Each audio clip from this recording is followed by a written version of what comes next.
அஸ்வினி நட்சத்திரம். இது குதிரையின் முகத்தை போன்று தோற்றமளிக்கும் நட்சத்திர கூட்டம். இது ஒரு சுப நட்சத்திரமாகும். துரோணரின் புத்திரரும் சப்த சிரஞ்சீவிகளில் ஒருவருமான பிரம்மாஸ்திர வித்தையை அறிந்தவருமான அஸ்வத்தாமரின் ஜென்ம நட்சத்திரமாகும்.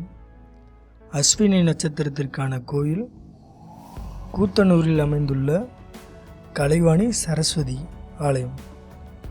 அஸ்வினி நட்சத்திர காலத்தில் சரஸ்வதி சிவனை வழிபட்டு அரசு சம்பந்தப்பட்ட வேலைகளை முயற்சித்தால் வெற்றியை தரும். தங்கம், வெள்ளி பொருட்கள் வாங்குதல் நலம். ஆலய வழிபாடு, சங்கீதம், சாஸ்திர பயிற்சிகளை மேற்கொள்வது நற்பலன்களை தரும்.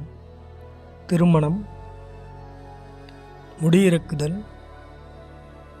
போன்ற சுப காரியங்கள் செய்ய சிறந்த நட்சத்திரமாகும்.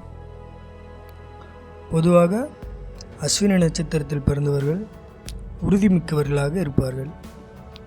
எந்த வேலையை தொடங்கினாலும் அதை முடிப்பதிலேயே கவனமாக இருப்பார்கள். மன உறுதியும் உடல் வலிமையும் கொண்டவர்களாக இருப்பார்கள். எந்த காரணத்தை கொண்டும் சுய கௌரவத்தை விட்டு கொடுக்க மாட்டார்கள். எதிலும் முதலிடத்தில் இருக்க விரும்புவார்கள். எதையும் ஆராய்ந்து பார்த்துதான் செயல்படுவார்கள். சிலருடன் மட்டுமே நெருங்கி பழகுவார்கள். அவர்கள் பணியில் நேர்மையாகவும் உண்மையாகவும் இருப்பார்கள். பெரிய பதவிகள் தேடி வரும். பிள்ளைகளை அரவணைத்து வளர்ப்பார்கள். அஸ்வினி நட்சத்திரத்தில் பிறந்தவர்கள் இராணுவம், காவல்துறை, மருத்துவத்துறை போன்றவற்றில் ஆர்வம் அதிகமாக இருக்கும். அஸ்வினி நட்சத்திரத்திற்கு மரம் எட்டி மரம். அஸ்வினி நட்சத்திரத்திற்கு ஆன பூ சாமந்தி பூ.